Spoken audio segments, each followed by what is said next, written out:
Dear friends, next article is Hardy-Weinberg's principle. Hardy Weinberg principle काय सांगतं आपल्याला? एखादं पॉप्युलेशन स्टेबल असेल,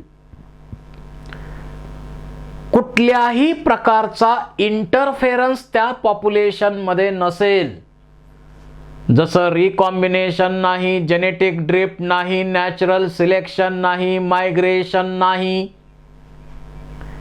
रँडम मेटिंग असेल, पॉप्युलेशन लार्ज असेल, तर gene frequency of that large population, if there is no interference, then remains constant.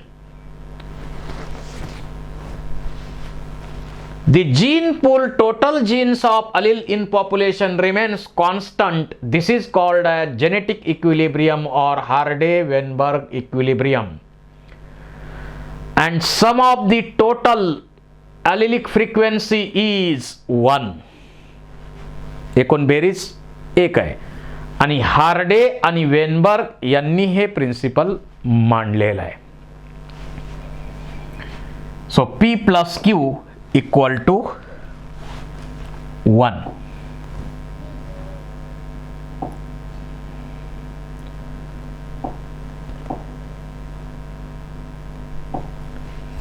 Hardy-Weinberg principle.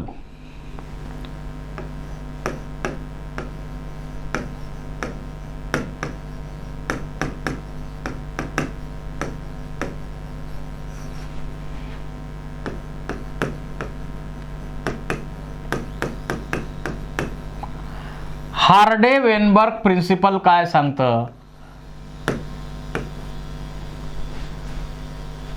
एखादं large population असेल,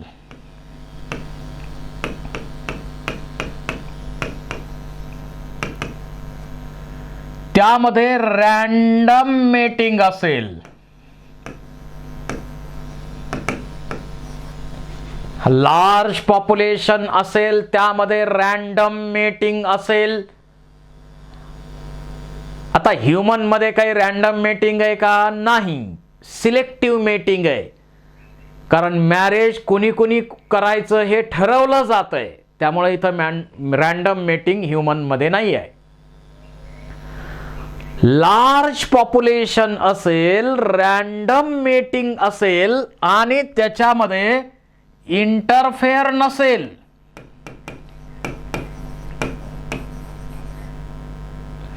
कुणाचा recombination, genetic drift, natural selection, migration, mutation असं काहीही त्या पॉप्युलेशन मध्ये जर घडत नसेल, तर gene frequency P plus Q equal to 1 राहते.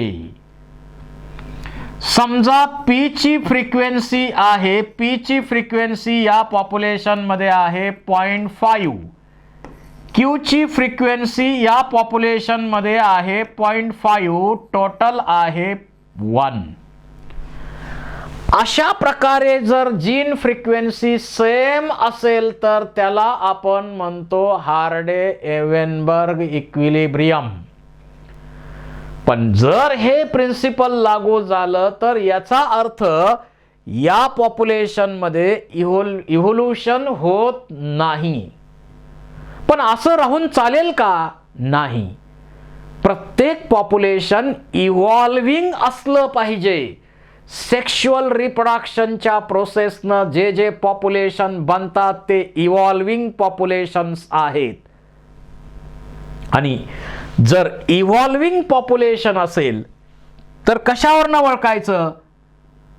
जर आपण P plus Q equal to 1, इथं P ची व्हॅल्यू समजा 0.7 घेतली, Q ची व्हॅल्यू समजा 0.3 घेतली, तर याचा आणि टोटल 1च आहे.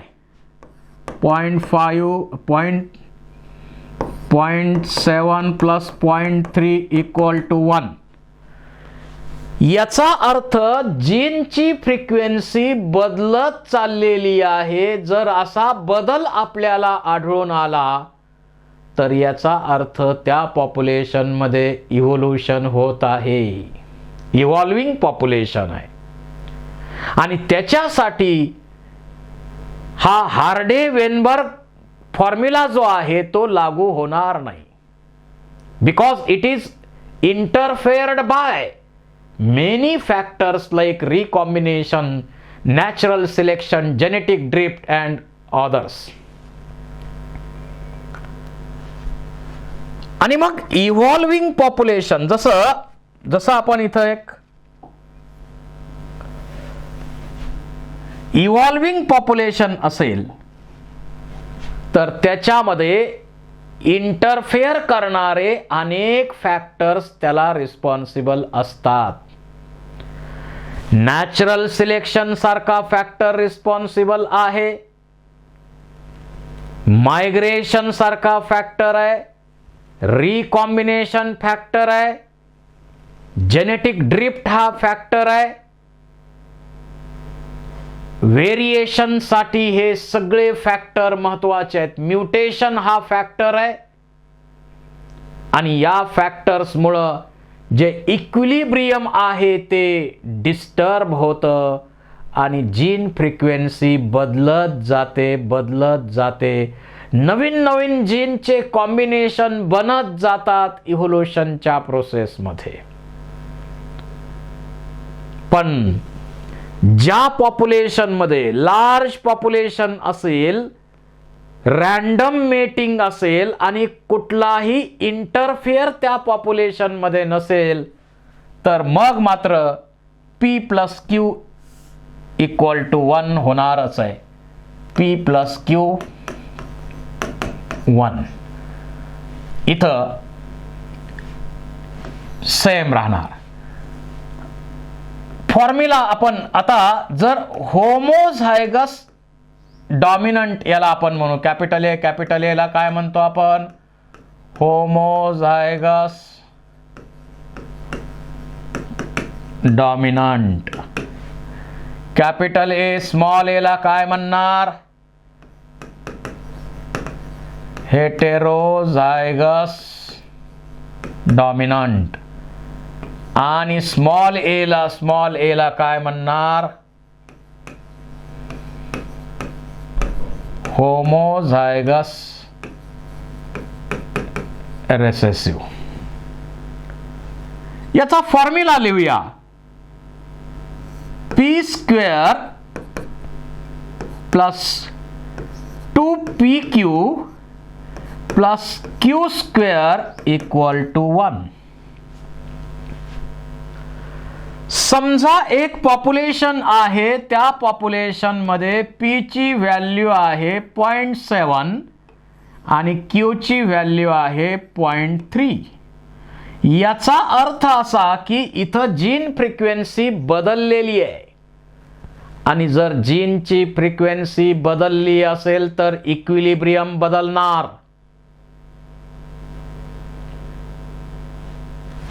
आणि या पॉप्युलेशन मध्ये इंटरफेअर झालाय, रिकॉम्बिनेशन झालंय, म्युटेशन झालंय, नॅचरल सिलेक्शन झालंय, जेनेटिक ड्रिफ्ट झालंय असं सांगता येईल. आपल्याला असं सांगण्यासाठी वाव आहे आणि इव्हॉल्विंग पॉप्युलेशन आहे असंही म्हणता येईल. आता p² बघा व्हॅल्यू काय येते, 0.7 इंटू 0.7 बरोबर 0.49.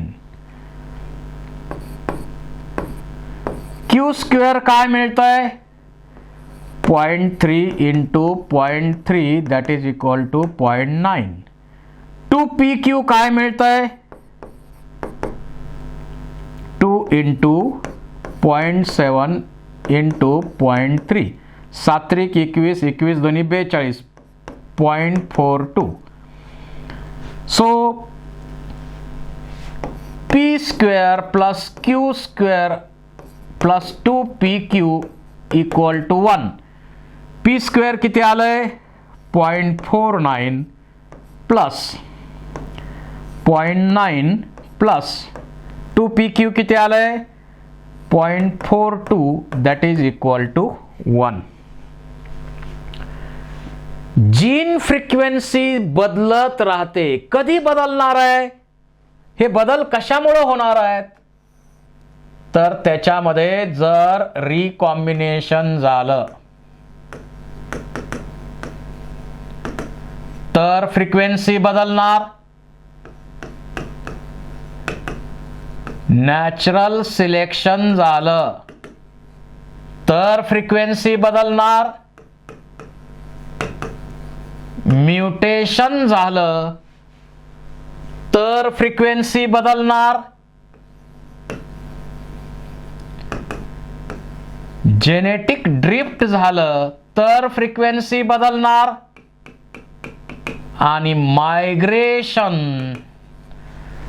मग यामध्ये एका एरियातून लोक किंवा इंडिव्हिज्युअल दुसऱ्या एरियात जात असतील तर ई मायग्रेशन, आणि येत असतील दुसरीकडचे इंडिव्हिज्युअल आपल्याकडं तर त्याला आपण इममायग्रेशन म्हणतो. तर जर हे फॅक्टर अप्लाय झाले तर जीन फ्रिक्वेन्सी बदलणार. हार्डे-वेनबर्ग प्रिन्सिपल बदलणार. जीन फ्रिक्वेन्सी बदलणार आहे. So this is about Hardy Weinberg principle. बघूया फिगरच्या सहाय्यानं पुन्हा इथं काय दिलंय ते बघू. पहा, तेच आहे, फक्त नंबर ऑफ इंडिव्हिज्युअल वेगळा असेल. allelic frequency in population are stable and is constant from generation to generation in absence of disturbing factors. म्हणजे ते नॅचरल सिलेक्शन असेल किंवा रिकॉम्बिनेशन असेल किंवा मायग्रेशन असेल किंवा म्युटेशन असेल किंवा जेनेटिक ड्रिफ्ट, हे फॅक्टर जर काही काम करत नसतील, यावर डिस्टर्बन्स करत नसतील तर त्याची फ्रिक्वेन्सी सेम राहते. त्यालाच आपण हार्डे-वेनबर्ग इक्विलिब्रियम म्हणतो आपण. आणि टोटल अलिल्स किती 1 मिळणार. इथं 20 बेटल्स घेतलेले आहेत. प्रत्येकाचा gene pool, each beetle is gene pool आहे. Their totality is gene pool of total population. आणि इथं सुद्धा बघा, हे कॅपिटल ए टोटल किती आहेत 12 आहेत. Homozygous dominant. Capital a small a किती आहेत 6 हेट्रोझायगस डॉमिनंट. आणि स्मॉल ए होमोझायगस रिसेसिव्ह किती आहेत 4 आहेत. टोटल फ्रिक्वेन्सी इथं सुद्धा तशीच आहे. बघा, पी ची व्हॅल्यू, ए ची म्हणजे पी ची घ्या. पी ची व्हॅल्यू जर विचारात घेतली तर 26 40 पैकी 26 कॅपिटल ए असणार, म्हणजे कॅपिटल ए आहे. त्याची फ्रिक्वेन्सी आली 0.65. स्मॉल ए म्हणजेच क्यू, याची 14 40 पैकी म्हणजेच 0.35 that is equal to 1. That is equal to 1. जर ही फ्रिक्वेन्सी अशी बदललेली आढळली तर याचा अर्थ तिथं इंटरफेअर होतात फॅक्टर्समुळं आणि ते पॉप्युलेशन इव्हॉल्विंग असतं. सेक्शुअल रिप्रोडक्शनच्या मुळं बनणारे कुठलेही पॉप्युलेशन असले तर ते इव्हॉल्विंग असणार आणि त्याच्यामध्ये नॅचरल सिलेक्शनचा डिस्टर्बन्स असणार, जेनेटिक ड्रिफ्ट असणार, रिकॉम्बिनेशन असणार, म्युटेशन असणार आणि मायग्रेशन सुद्धा असणार.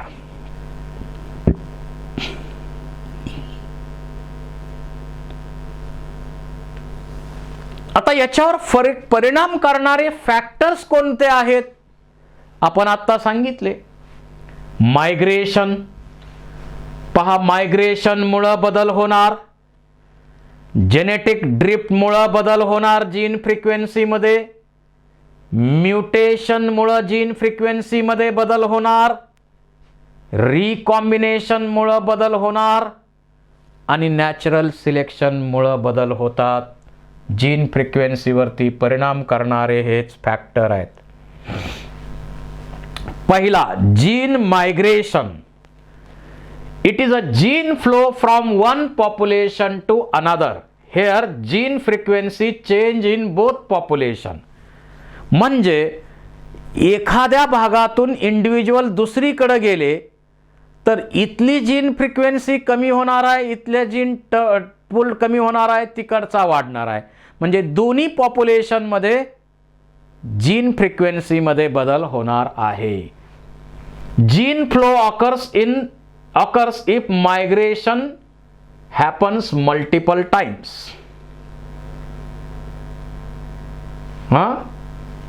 तर जीन फ्रिक्वेन्सी बदलणार मायग्रेशनमुळं. मग इमायग्रेशनमुळं पण बदल होईल, इमायग्रेशनमुळं सुद्धा बदल होईल. या फोटोग्राफवरून तुम्हाला लक्षात येतच आहे.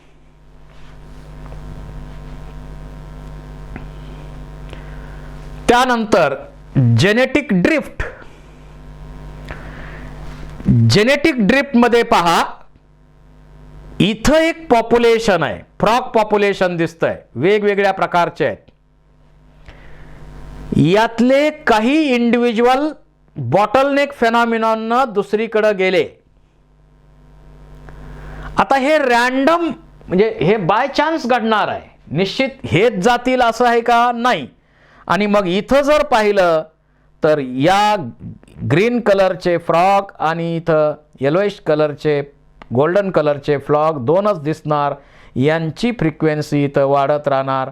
हे रेड कलरचा डेथ झाला, क्रॅश झालं पॉप्युलेशन, तर ते बाय चान्स तेच मरतील, बाय चान्स होईल, हे निश्चित ठरवून नाही. हेच मरणार असं निश्चित नाही.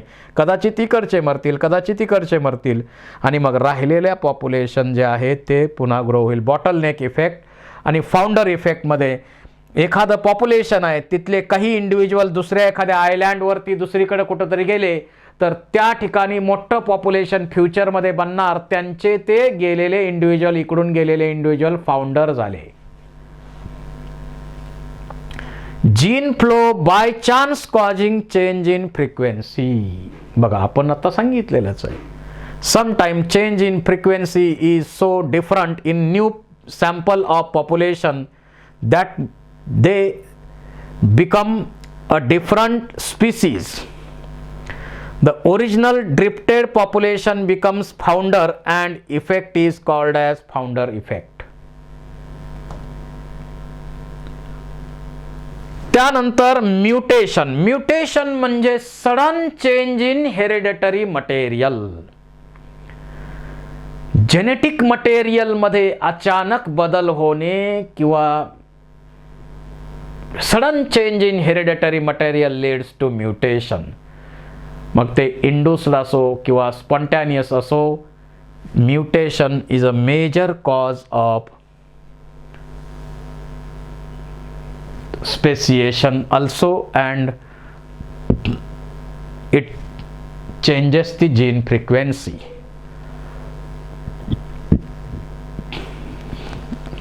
Recombination. सेक्शुअल रिप्रोडक्शनच्या प्रोसेसच्या दरम्यान मिओसिस डिव्हिजन होत असताना तिथं रिकॉम्बिनेशन होतात. जेनेटिक मटेरियल रिशफल होतं आणि त्यामुळं पण जीन फ्रिक्वेन्सी बदलते. आपल्याला हे मिओसिस, मायटोसिस, मिओसिस चॅप्टरमध्ये, मिओसिसमध्ये प्रोफेज 1 स्टडी करताना हे झालेलंच आहे. आणि नॅचरल सिलेक्शन. नेचर कधी कुणाला सिलेक्ट करेल काही सांगता येत नाही. नेचर आज कुणाच्या तरी बाजूने आहे, उद्या कुणाच्या तरी फेवर मध्ये राहणार आहे, पुन्हा कुणाच्या तरी फेवर मध्ये राहणार आहे. त्याप्रमाणे सतत ते कुणाच्या ना कुणाच्या फेवर मध्ये राहतं, कुणाच्या तरी अगेन्स्ट राहत असतं.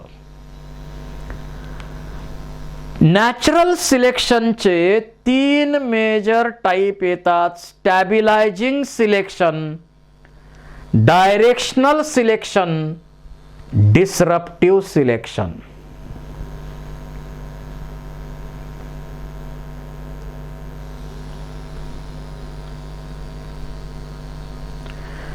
आता स्टॅबिलायझिंग सिलेक्शन म्हणजे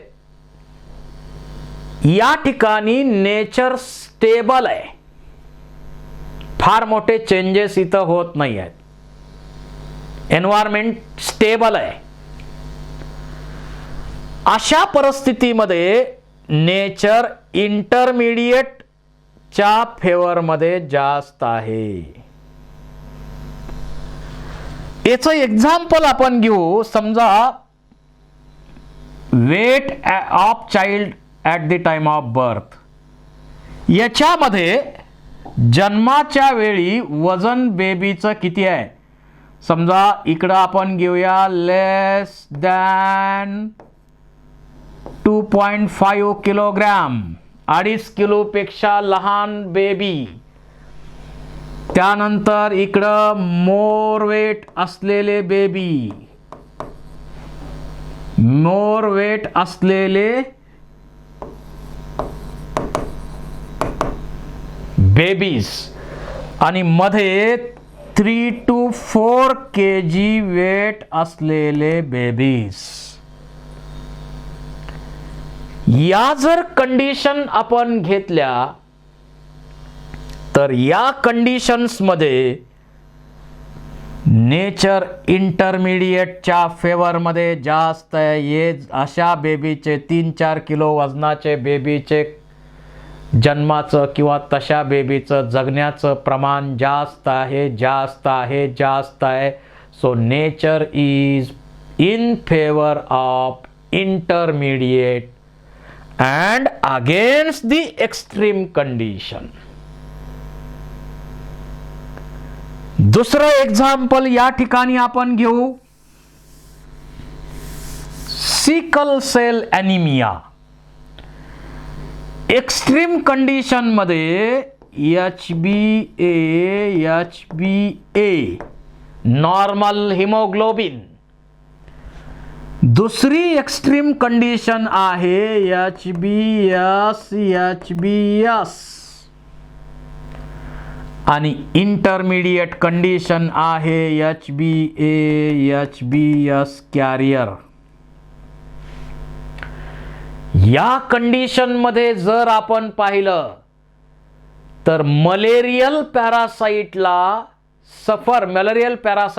सफर होणारे इंडिव्हिज्युअल हे पण जास्त असतात आणि हे पण जास्त असतात. तेव्हा एक्स्ट्रीम कंडिशनच्या अगेन्स्ट इथं नेचर आहे. परंतु कॅरियर इंडिव्हिज्युअल जास्त मलेरियाला सफर होत नाहीत, म्हणजे नेचर या कॅरियरच्या फेवर मध्ये दिसतं. अशा प्रकारे here more individual acquire mean character value and variation is reduced. Environment stable असेल तर अशी कंडिशन आपल्याला पाहायला मिळेल. त्यानंतर डायरेक्शनल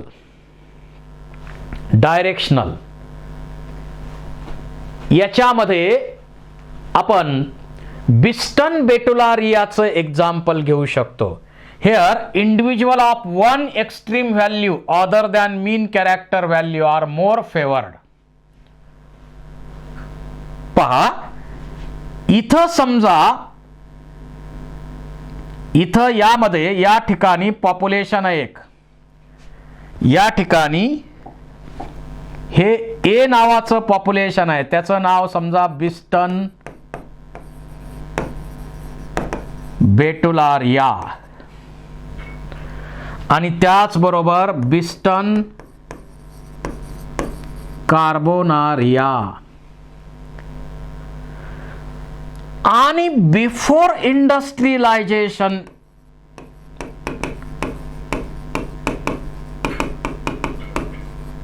कंडिशन पाहिली तर हा ग्राफ कसा जाणार आहे? बेटुलारियाच्या फेवर मध्ये नेचर जास्त असणार आहे आणि बिस्टन कार्बोनारिया आणि बिस्टन बेटुलारियाच्या फेवर मध्ये राहणार. म्हणजे बिस्टन बेटुलारियाचं पॉप्युलेशन वाढणार, कार्बोनारियाचं कमी होणार. इंडस्ट्री एस्टॅब्लिश झाल्यानंतर काय होईल? बेटुलारियाचं पॉप्युलेशन कमी होणार आणि कार्बोनारियाचं पॉप्युलेशन वाढणार. अशा प्रकारे पीक्स शिफ्ट होत असेल एका डायरेक्शननं तर त्याला आपण म्हणतो directional. DDT resistance of malaria, same इथं एक्झाम्पल घेता येईल. Antibiotic resistance to by microbes, same example इथं घेता येईल. याच पद्धतीनं घेता येईल.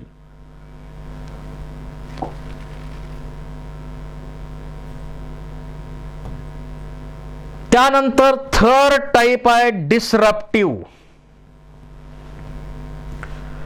Here individuals of both extreme peripheral character value at both ends of distribution curve get favored. या नॅचरल सिलेक्शन मध्ये एक्स्ट्रीम कंडिशन ज्या असतात त्यांच्या फेवर मध्ये नेचर आहे आणि इंटरमिडिएटच्या अगेन्स्ट आहे.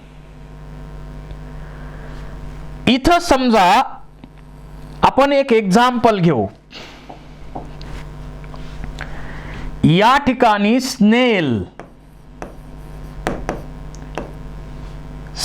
इन सी, समुद्रामध्ये सापडणारे स्नेल्स, ब्लॅक कलरच्या स्नेल्स, त्यानंतर ब्राऊन कलरच्या स्नेल्स आणि व्हाईट कलरच्या स्नेल्स आहेत. आता समुद्राची कंडिशन जर बघितली तर जे रॉक आहे त्या रॉकचा कलर कशाला मॅच होतो? ब्लॅक कलरच्या स्नेलला मॅच होतो. त्यामुळे त्यांच्या प्रिडॅटरला ते जास्त सापडू शकत नाहीत, त्यांचं पॉप्युलेशन वाढणार. इथं ब्लॅक कलरचं पॉप्युलेशन वाढलेलं आहे. ब्लॅक कलरचं पॉप्युलेशन वाढलेलं आहे कारण खडक आहे आणि खडकाचा जसा रंग आहे तसाच बॉडीचा रंग असल्यामुळं ते शत्रूला न सापडल्यामुळं त्यांचं पॉप्युलेशन वाढलं. दुसऱ्या टोकाला पहा, व्हाईट कलर आहे, सँड व्हाईट कलरची आहे. त्यामुळं सँडचा कलर आणि बॉडीचा कलर असणाऱ्या स्नेल्स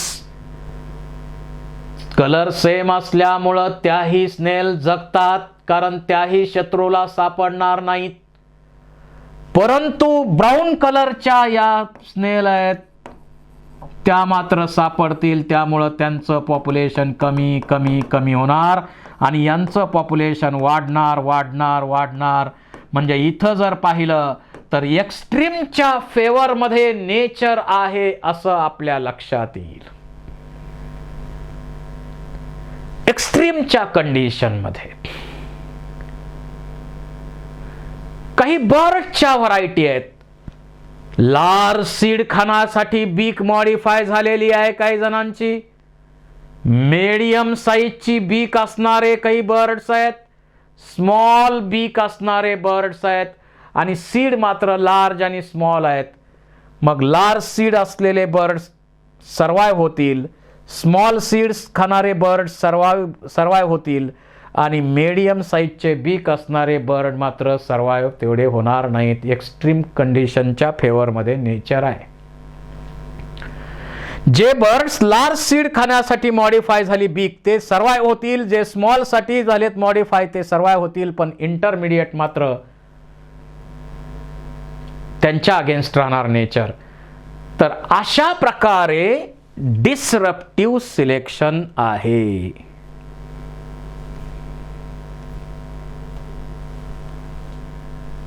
तर नॅचरल सिलेक्शन मध्ये पहा काय घडलं. ABC काय घडलं पहा.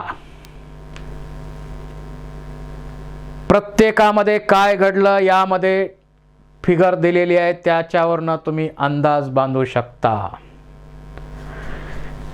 इथं स्टॅबिलायझिंग मध्ये इंटरमिडिएटच्या फेवर मध्ये आहे. ओरिजिनल पॉप्युलेशन असा आहे पण इव्हॉल्व्ड पॉप्युलेशन असा आहे. डायरेक्शनल मध्ये कधी या डायरेक्शनच्या फेवर आहे, कधी या डायरेक्शनच्या फेवर मध्ये आहे. आणि डिसरप्टिव्ह मध्ये एक्स्ट्रीमच्या फेवर मध्ये नेचर आहे आणि इंटरमिडिएटच्या अगेन्स्ट नेचर आहे, असा त्याचा अर्थ आहे. So this is about Hardy-Weinberg principle and factors affecting Hardy-Weinberg principle. Thank you very much.